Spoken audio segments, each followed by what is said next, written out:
Работа Беринчи радио в прямом эфире продолжается. Дорогие наши слушатели, пользователи нашей странички в Фейсбуке, здравствуйте. У микрофона в студии Ирина Егенбаева. За пультом режиссера сегодня работает Нурджан Ачканбекова. В Кыргызстане теперь государственные и частные нотариусы наделены равными правами. По данным Министерства юстиции, эта норма стала действовать с 30 марта со вступлением в силу нового закона Кыргызской республики о нотариате, который 19 января 2023 года был принят Жугурку Кенешем и 9 марта подписан президентом. Основными новшествами закона является создание нотариальной палаты Кыргызской республики как самоуправляемого профессионального сообщества частных нотариусов, уравнение прав государственных и частных нотариусов, исключение таких нотариальных действий, как наложение и снятие запрещения отчуждения имущества, а также повышение статуса нотариусов. Отмечу, дорогие наши слушатели, что данный закон направлен на улучшение качества нотариальных услуг, предоставляемых населению, и обеспечение их доступности, укрепление доверия населения к нотариату и повышение его имиджа. Министерством юстиции начата работа по приведению в соответствии с настоящим законом подзаконных нормативно-правовых актов в 6-месячный срок.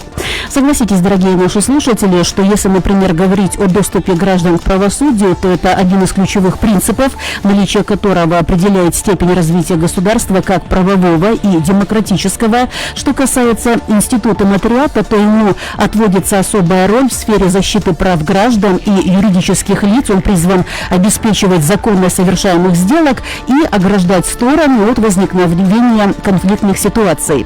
И сегодня в программе «Прямая связь» мы расскажем вам, дорогие наши радиослушатели, о новом законе, который позволяет частным нотариусам выполнять функции, ранее им недоступные. Поговорим и о новых требованиях к нотариусам, в чем они заключаются. Затронем вопрос нового формата экзаменов для нотариусов. Кстати, многих наших радиослушателей волнует и интересует такой вопрос: не осталась ли в Кыргызстане определенная часть нотариусов без работы? И сегодня в студию прямого эфира мы пригласили заместителя министра юстиции Кыргызской республики Орузбека Сыдыкова. Дорогие слушатели Беринчи радио, если в ходе прямого эфира у вас возникнут вопросы касательно деятельности нотариусов, если у вас есть вопросы касательно ужесточения отбора нотариусов, вы можете позвонить по телефонам прямого эфира 39 21 90 и 0502 39 21 90. Вы также можете писать на нашу страничку Беринчи радио в социальной сети Facebook. Орузбек Кадырбекович, здравствуйте. Мне приятно видеть вас в студии прямого эфира. Спасибо. Орузбек Кадырбекович, мы с вами сегодня будем говорить о новом законе. Я уже проанонсировала, что 9 марта был подписан президентом закон о нотариате. Мне хотелось бы, конечно, начать наш сегодняшний разговор вот с чего. Вот как я правильно понимаю, Орузбек Кадырбекович, Министерство юстиции таким образом решило усовершенствовать работу нотариусов страны, куда, несомненно, входят государственные и частные нотариусы. То есть правильно ли я понимаю, что было решено собрать, скажем так, все в один котел, уж простите, что я так говорю, чтобы можно было с кого спросить, что для граждан, чтобы все для граждан стало проще, которые в любом случае нуждаются в услугах нотариуса. А мы мало-помалу очень часто, да, вот обращаемся к нотариусам за тем, чтобы узаконить ту или иную определенную сделку. Вот давайте мы начнем наш разговор сегодня с того, что это была за инициатива, в чем крылась необходимость такой инициативы и каким образом вот рядовые граждане могут на себе уже почувствовать те изменения, которые заложены в новом законе. Раз изменения, то это значит наверняка и улучшение. Правильно ли я говорю? Да, правильно. Знаете, вот первый закон был принят в 1998 году. С 1999 года уже Министерство юстиции начало выдавать лицензии по нотариальной деятельности частным лицам, да. До этого существовало только государство нотариус, и на сегодняшний день параллельно существует и государственные нотариусы. По всей республике они 90 государственных нотариусов есть. Проблема в том, что было население, количество населения увеличивается, нотариально-правовая сделка, которая день за днем, которую наши граждане удостоверяют, тоже увеличивается. Вот в среднем около 2 миллиона действия у нас получается каждый год в Кыргызстане. Ну, год за годом на 200 и на 300 тысяч оно увеличивается, да? Проблема в том, что было у государственных нотариусов было 5 действий, которые они только должны делать, совершаться в государственной нотариальной конторе. Это создавался как бы монополические услуги, поэтому в некоторых районах у нас почти один нотариус, ни одного частного нотариуса нету в некоторых отдаленных районах, да? Поэтому было принято решение уравнения их права. То есть в той части, которая осуществляет нотариальные действия. Если анализируют мировую практику, то есть во многих государствах уже нету понятия государственного нотариуса. У наших соседов тоже, например, Узбекистан, да? И первым этапом мы решили уравнение их права совершения нотариальных действий. Нотариальных действий было до этого 23, сейчас стало 25. До этого только из 23 18 нотариальных действий, которые могли совершать только частные. Как вы сами отметили, что закон был принят в новой редакции, там предусматривают основные 3 направления. Вот, первое — цифровизация нотариальных действий, второй — уравнение прав государственного нотариуса, и третий — создание самоуправляемого независимого профессионального общества нотариусов, нотариальная палата, которая осуществляет развитием, защитием и совершенствованием нотариальной деятельности в Кыргызской республике. И вот у нас сегодня около 400 частных нотариусов есть. Вот с того момента уже с 98 года прошло уже уже 25 лет. Поэтому институт частных нотариусов тоже как-то совершенствовался, который 20 лет, 25 лет.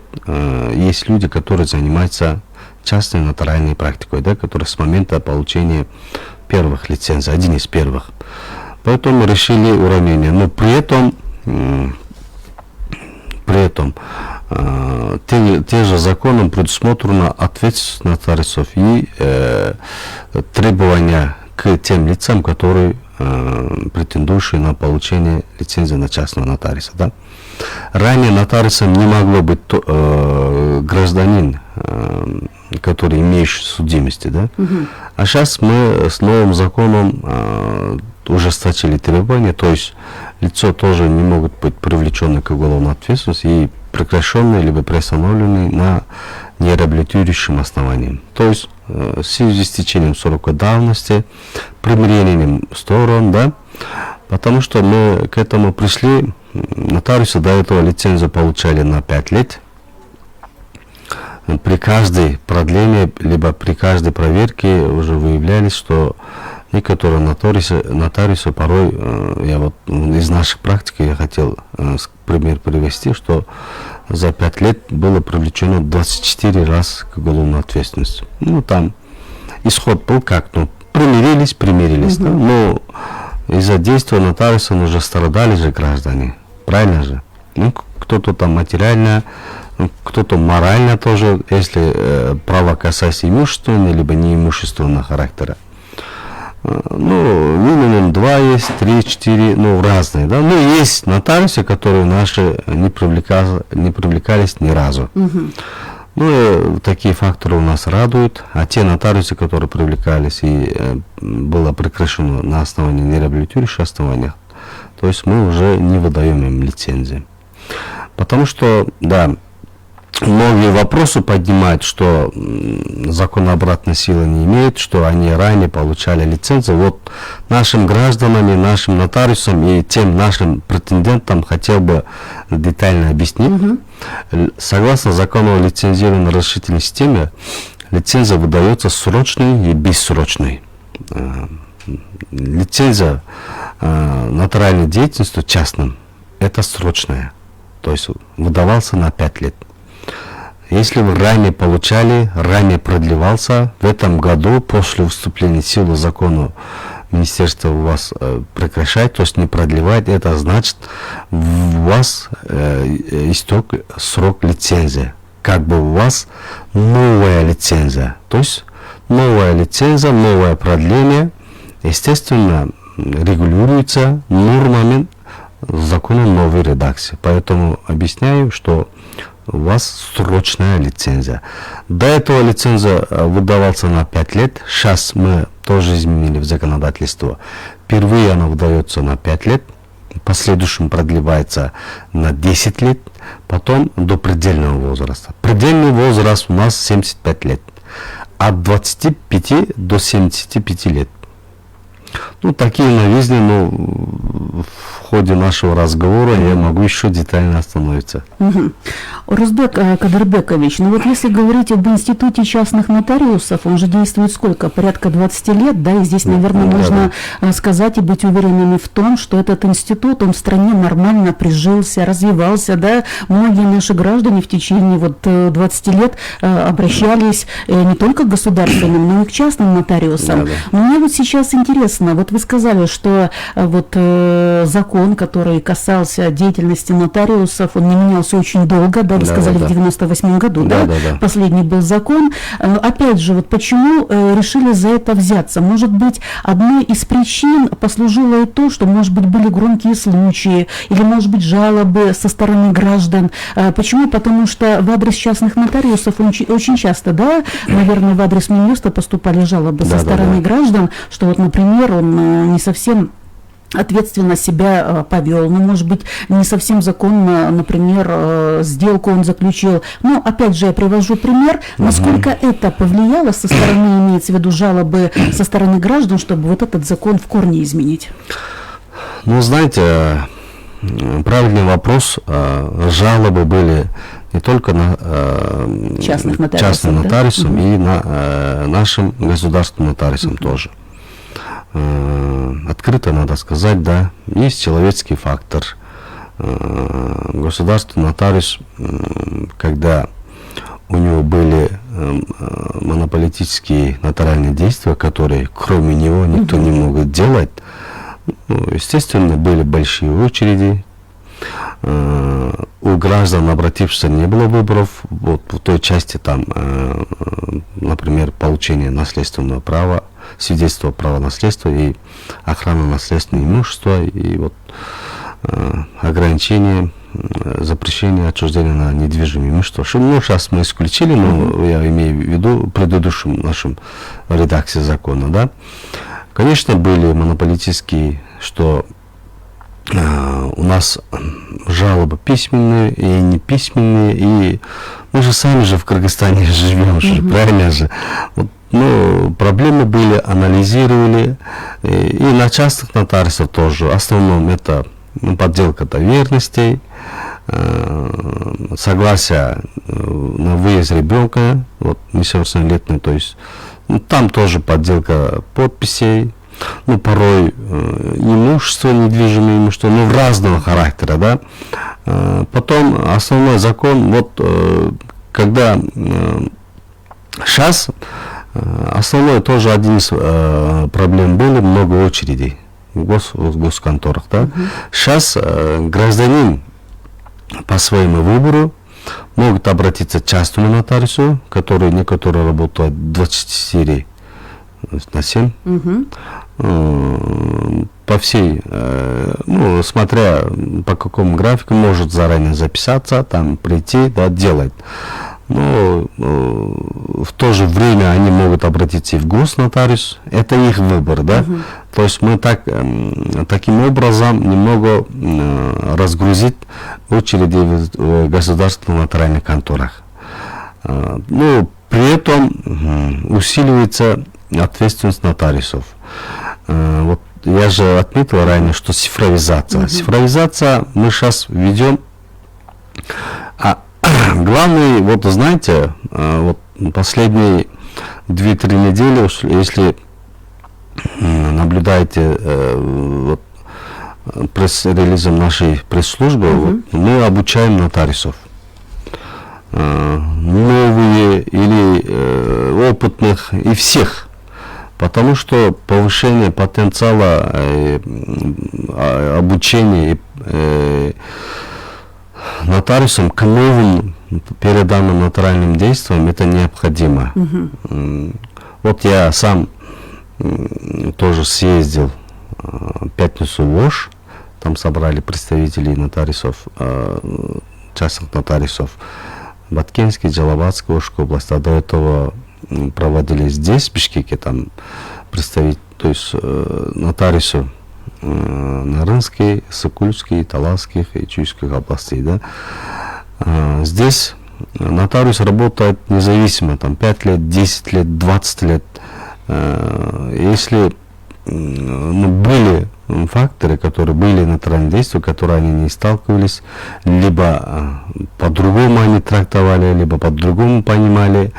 Вот мы сейчас введем единый стандарт, да, и их параллельно наше государство нотариуса обучает новым переданным нотариальным действиям. И в том числе у нас сейчас разрабатывается более 100 типовых документов, образцов типовых документов нотариальных действий. Ранее не было, у каждого был свой шаблон, каким образом то оформлял, так и было. Основная проблема были нотариальные действия, как вы, наверное, тоже заметили, это кыргызского языка. Кыргызского языка.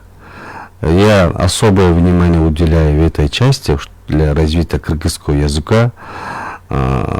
Все документации, включая электронный нотариат, сейчас разрабатываются на кыргызском языке. Ну, параллельно на русском, на кыргызском. Вот, например, вот отдаленных в наших регионах, гражданин наш, кыргыз, учился в кыргызской школе, правильно? Он живет там в районе своего и обращается к нотариусу, он тоже кыргыз, они между собой кыргызча общаются, разговаривают, потом довериться либо какой-либо документ оформляет на русском, правильно? Потом этот вопрос тоже анализировал, там все ссылались в том, что нету образца документов, что составлять на кыргызском языке очень трудно, поэтому решили. А порой я почему эту проблему озвучил? Потом были разбирательства в том, что он русского языка досконально не понимал, правильно? Когда нотариальное действие, язык нотариальный, то есть если тебе понадобится переводчик, он должен удостоверить переводчик, то есть перевода, да, достоверности перевода. Поэтому мы сейчас разрабатываем все документы на кыргызском языке, грамотно, четко, все определяемым всем юридическим термином, и оно будет в системе электронного нотариата 2. То есть тебе надо какое-либо нотариальное действие, ты просто нажимаешь, выбираешь язык кыргызский, он автоматически формируется. Вот таким образом это привести к единому стандарту и на развитие кыргызского языка. То есть у гражданина должен быть, то есть у нотариуса должен быть все документы на кыргызском, на русском, да. Вот сейчас закон принят, цифровизация идет, а вот повышение потенциала, обеспечением необходимым типовым делопроизводственным документам активно сейчас проводится. Я напомню вам, дорогие наши радиослушатели, телефоны прямого эфира 39 21 90 и 0502 39 21 90. У нас сегодня в гостях заместитель министра юстиции Кыргызской республики Орузбек Сыдыков.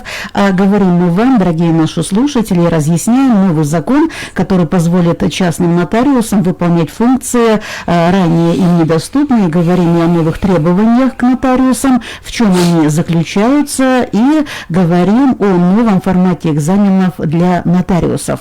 Орузбек Кадырбекович, ну вот вы чуть ранее отметили, что, скажем так, была очередь или было столпотворение у государственных нотариусов, да, в отличие, например, от частных. Но тоже наших граждан можно понять, почему, потому что у государственных нотариусов оформление той или иной сделки, оно же было дешевле, например, чем у частных. Я правильно говорю, да? Поэтому все мы, конечно, гонимся за тем, тем, чтобы поменьше заплатить, и, соответственно, раз госнотариус, значит, никаких сомнений быть не может.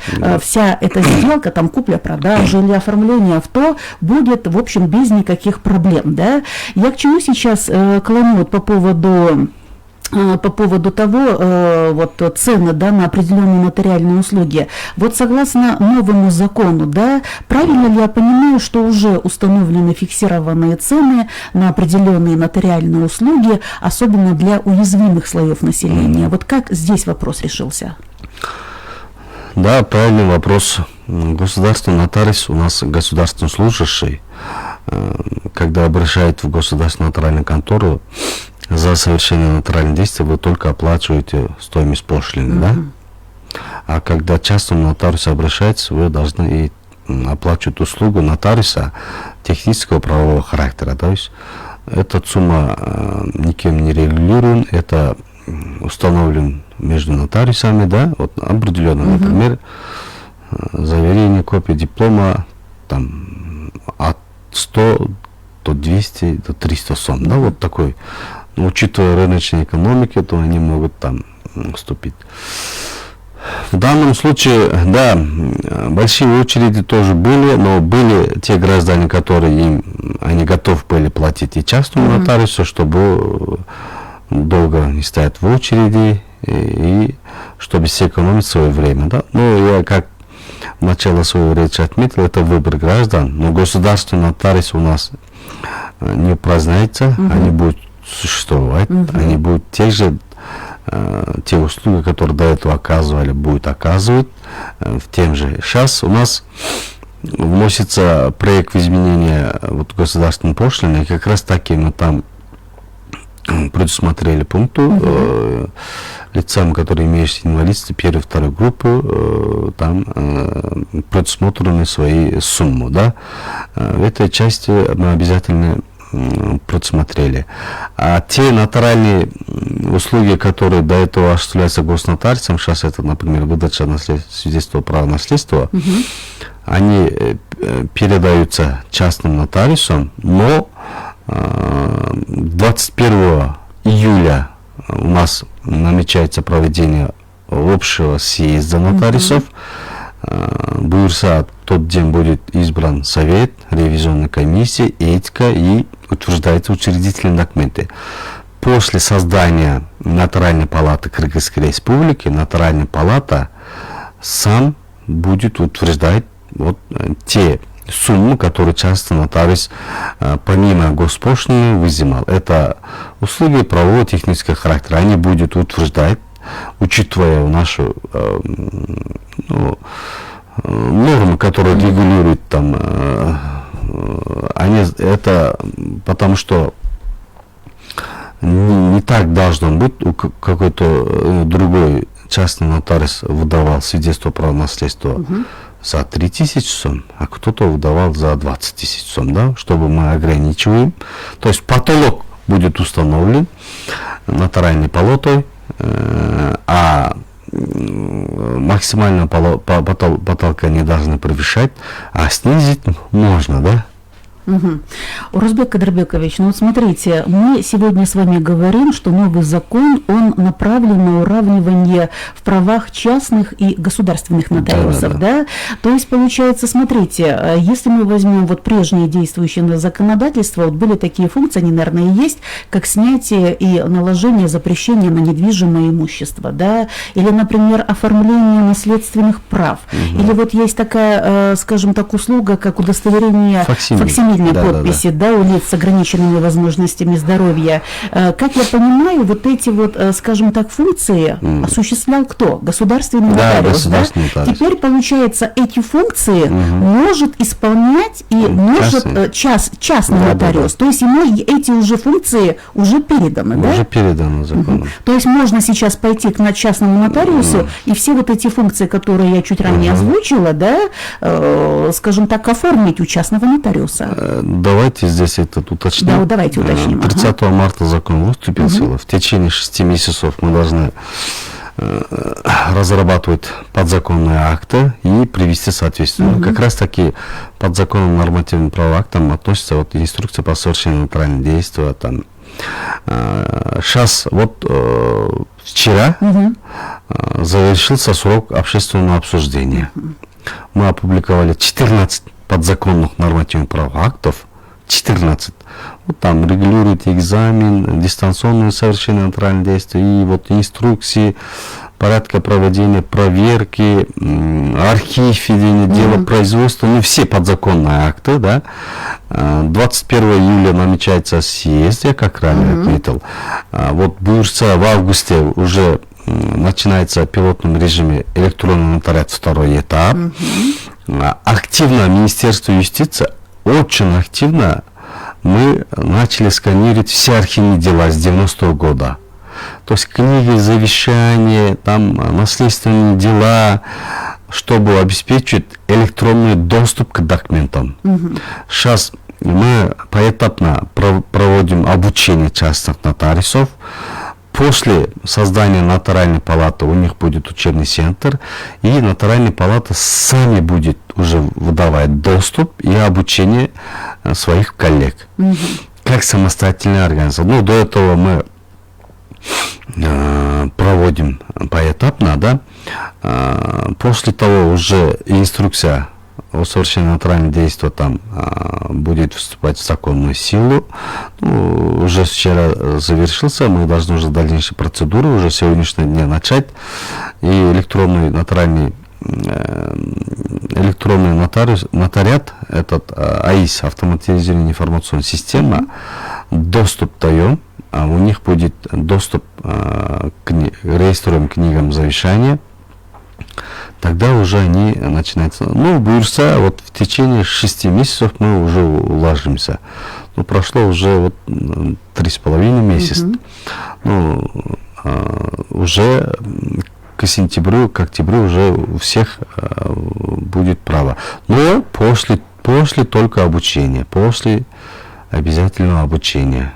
Потому что часто нотариусы вот более 20 лет они не практиковались в выдаче свидетельства права наследства, да. Поэтому их надо вот хотя бы мы однодневные курсы проводим, хотя бы однодневные курсы, и выдаем им сертификаты. Нотариальная палата тоже в дальнейшем будет заниматься усовершенствованием и повышением квалификации, да. Здесь тоже важно отметить вот заложение ограничения отчуждения недвижимого имущества уже не совершается нотариусом. Оно уже передано специалистам кадастровой службы.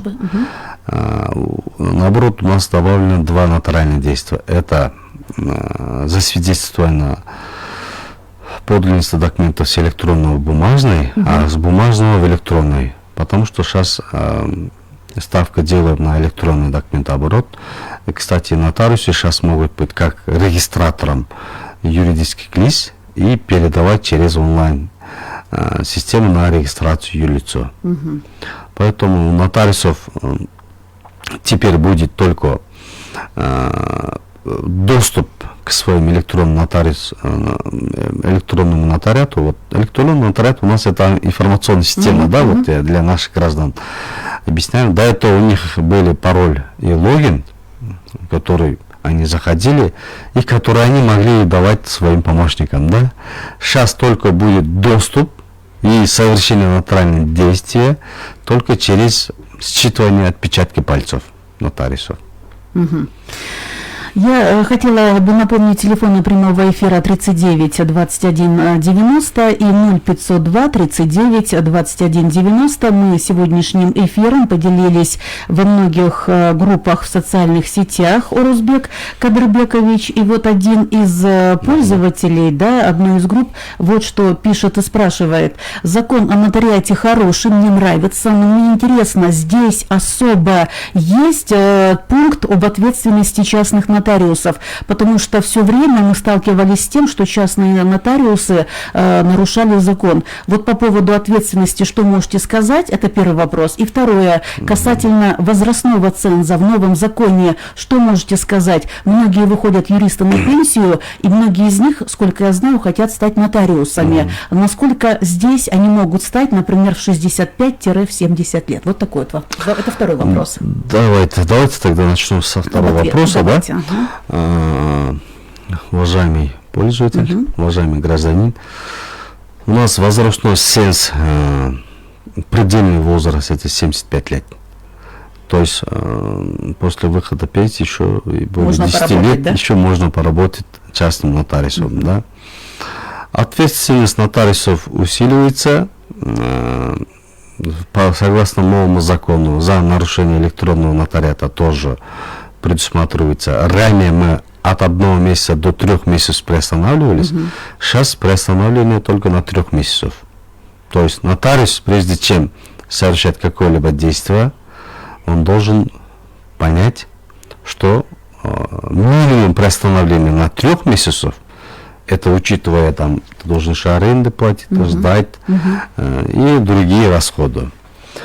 Кроме того, автоматическое продление не будет, если имеется один приостановление. И другие небольшие нарушения мы ограничиваемся предупреждением и их имеющихся дисциплинарного характера взыскания мы отправляем уже на повышение квалификации.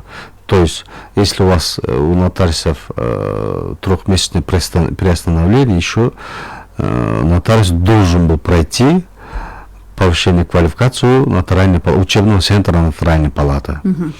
И еще уголовная ответственность. То есть привлекались, например, к уголовным ответственностям после того с примирением сторон, либо сроком исковой давности, там независимо прекращено или приостановлено уголовное дело, например, прекращено. В данном случае с применением сторон прекращается, да, уже нотариусом не могут быть. Мы отзываем лицензию. Вот вы упомянули о нарушениях, Урузбек Кадырбекович. Вот вы нарушения как будете выявлять? Только ли, скажем так, со стороны граждан, когда, например, в адрес того или иного нотариуса есть, например, жалобы на действия нотариуса? Эти нарушения как вы стараетесь выявлять? Только при том, что, вот, например, граждане жалуются на действия того или иного нотариуса? Да, граждане на основании заявления граждан, это независимо в какой период получения лицензии, а при первом же получении через год осуществляется комплексная проверка, через год. А в остальных случаях последующие каждые 5 лет, ранее было 4 года, сейчас 5 лет осуществляется проверка всех нотариальных действий, которые осуществлял. В ходе проверки, если выявлена ошибка, составляется акт, справка о результатах проверки, и на основании этого, если имеется нарушение, принимается дисциплинарное взыскание, порой до отзыва лицензии, да, а в остальное время только на основании жалоб граждан. А когда граждане обращаются с заявлением либо жалобой, это независимо от того, проходили проверки или нет, Минюст осуществляет проверку в рамках заявления данного гражданина. А вот отозвать лицензию нотариуса, в каком случае вы можете сейчас сказать? Да. Вот, например, если будет повальные, скажем так, повальные жалобы на действия того или иного нотариуса, вот в таком случае вы отозвать лицензию можете? Да. Если имеет... Это один из случаев, да? Да. Я как до этого тоже ответили, что если имеется судимость, либо привлеченный к уголовной ответственности, но прекращенный на основании, не реабилитирующим основанием, тогда мы отзываем в любой момент. Если становится уже известно Министерству юстиции. Но периодически мы запрашиваем информацию из информационной системы Министерства внутренних дел. Таким образом. А в других случаях имеется грубейшее нарушение, либо несколько приостановления. В таких случаях мы будем уже не продлевать, а отзывать лицензию. Да? Урузбек Кадырбекович, как я поняла, все нотариусы должны стать членами нотариальной палаты, да? Да. Она уже создана? Она есть или пока создается? Нет, вот как раз таки 21 июля. Чуть ранее вы об этом говорили. Да. У нас будет съезд. Повестка дня — это избрание органов управления, утверждение учредительных документов. И после этого у нас оно проходит официальную государственную регистрацию. Вот нотариальная палата, отдельная организационно-правовая форма. После того нотариусы обязательно должны вступить в членство нотариальной палаты. То есть, получается, любой нотариус в обязательном порядке должен стать членом нотариальной палаты. Частный нотариус. Да, то есть здесь не получается «хочу стану, хочу не стану». Получается, это обязательная процедура. Да. Знаете, есть понятие, принцип латинской нотариальной палаты, да, у нас тоже сроки, возрастное ограничение тоже заимствуется, но у них до 70 лет. А у нас законопроект тоже было до 70 лет, но наш потом обсудили как раз таки те вопросы, которые после выхода на пенсию гражданин мог осуществить нотариальные действия. Если хочет стать нотариусом, мы поэтому увеличивали, да.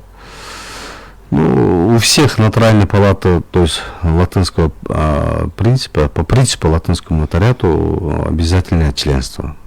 Для того, чтобы совершенствовать, развивать и защищать права и частных нотариусов тоже.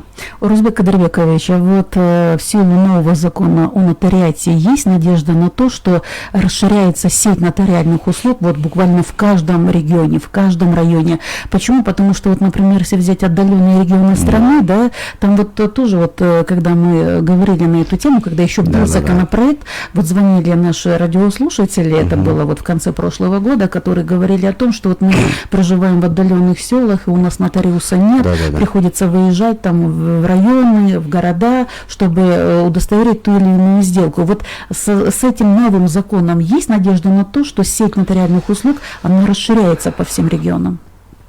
Нотариусов станет больше? Да. Знаете, когда мы инициировали законопроект, там было предусмотрено квотирование. Потом, после консультации, то есть мы их убрали потому что предложение было со стороны депутата. Знаете, сейчас, если вводим квотирование, все равно нотариус только получает лицензию, то есть он должен оплачивать аренду помещения и другие расходы, и зарплата либо вознаграждение своих помощников, сам же должен платить. Тем более арендуют здания, помещения, оргтехника тоже за свой счет. Коммунальные услуги. Поэтому кого-то заставить либо ограничивать право, что ты пойдешь туда, там работать, это тоже, считали чуть преждевременно. Сначала мы должны развивать институт нотариусов, чтобы в каждом регионе оно стало востребовано, да. В данном случае, знаете, в отдаленных регионах есть же органы местного самоуправления, они тоже осуществляют 5 видов нотариальных действий. 5 видов нотариальных действий. Заверение подлинности подписи, выдача доверенности, засвидетельствование подлинности копий документов, и так далее.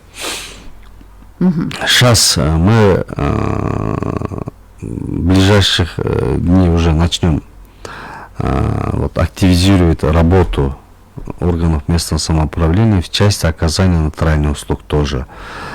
Кроме того, сеть нотариусов, я думаю, увеличивается, потому что список претендентов увеличивается. Буйырса, мы уже в скором времени уже начинаем экзамены. Вот насчет экзамена тоже немного хотел остановиться. Ранее было трехэтапный экзамен, то есть тестирование, практическое задание, а потом собеседование. Мы два из факторов экзаменационных процедур убрали. Это практическое задание и собеседование. Учитывая, что здесь имеется коррупционный риск, имеется человеческое влияние, практическое задание тоже и собеседование тоже могут быть разные вопросы задавать, и кто-то может считать, что он ответил, а кто-то может, члены комиссии, считать, что он не ответил, да? То есть можно было там урегулировать его, поэтому мы убрали. Сейчас, но при этом увеличили количество вопросов. В скором времени мы опубликуем на нашем сайте, официальном сайте. Вопросов теперь увеличится до 3000. Адвокатура точно такая же была увеличена на 2610 вопросов. Ну, примерно такой же вопрос будет у нотариусов тоже. Только будет у нас тестирование. Без человеческого фактора. То есть сдал компьютерный тестирование, ты уже нотариус. До этого был срок стажировки 6 месяцев, а сейчас стало 3 месяца. Потому что и при этом то есть усиливаем график посещения стажера в определенную нотариальную контору. То есть мы первый месяц, то есть проходит ознакомительные там и другие, второй месяц он должен непосредственно участвовать, в третьем месяце, например, он уже какие или иные действия должен уже подготовить, помогать подготовку вот нотариальным действиям документа, да. А до этого было 6 месяцев, но я тоже сам анализировал, что вначале проходили, потом не проходили, и в конце просто там подписывали документы, что они проходили стажировку, да. Ну, такие факторы есть. Но есть факторы, которые все 6 месяцев посещали и обучались.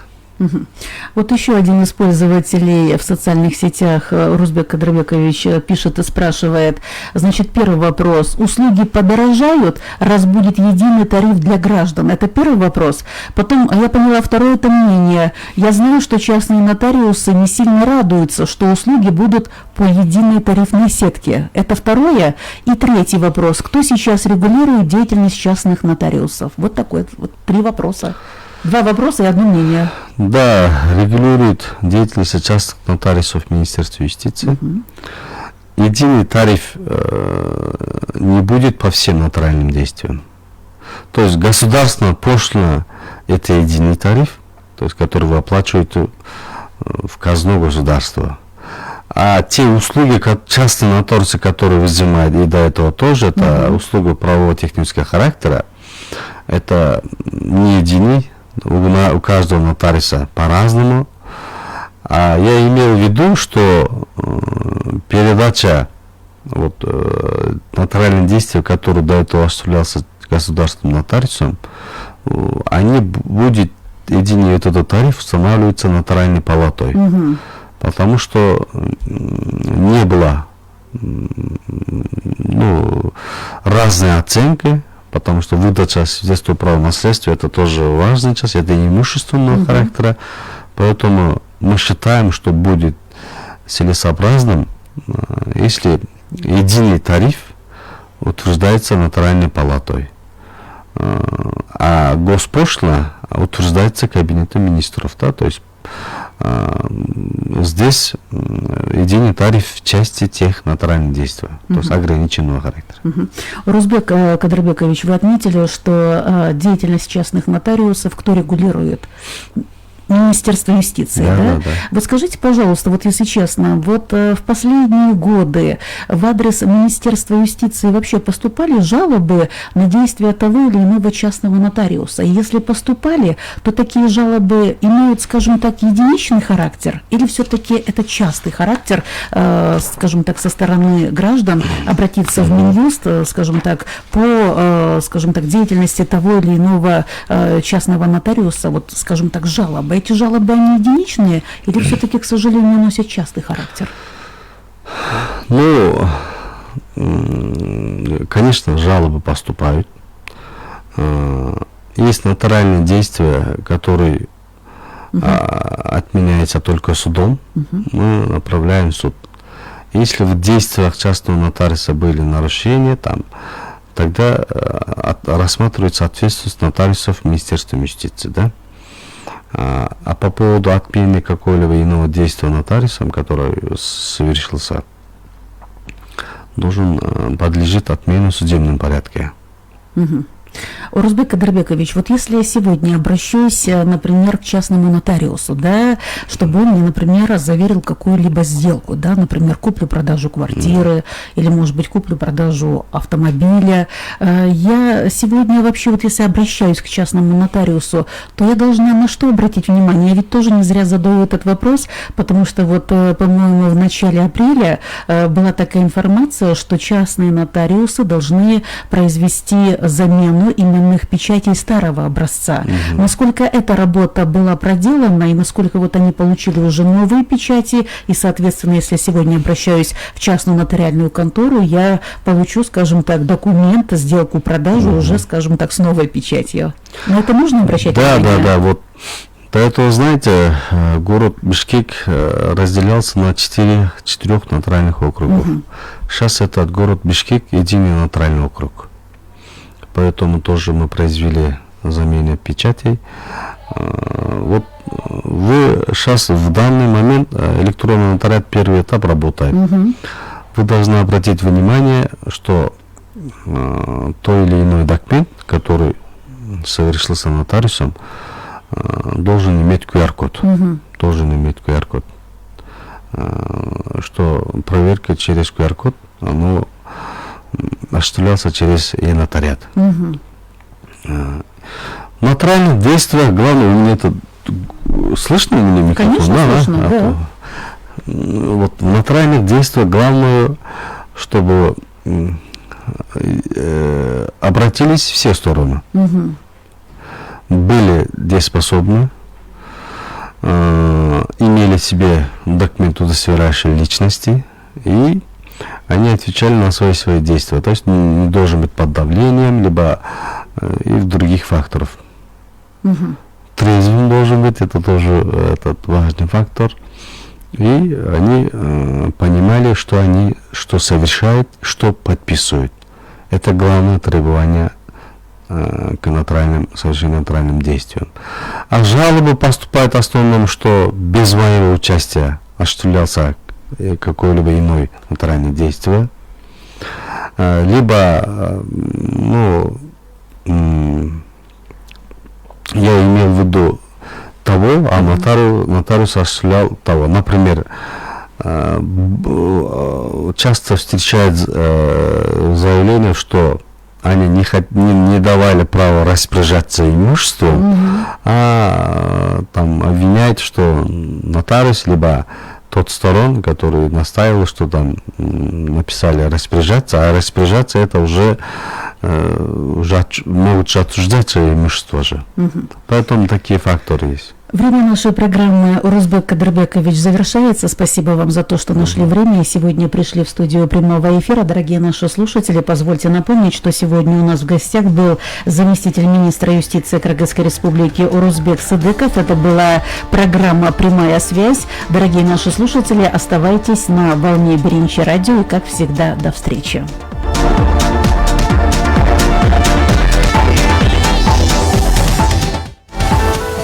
Биринчи маалымат радиосунда саат сайын акыркы жаңылыктар, ыкчам, так, эки тараптуу маалымат, түз эфирде талкуулар, орчундуу окуя болгон жерден Биринчи радионун кабарчылары сиздерди жаңылыктар менен камсыз кылат.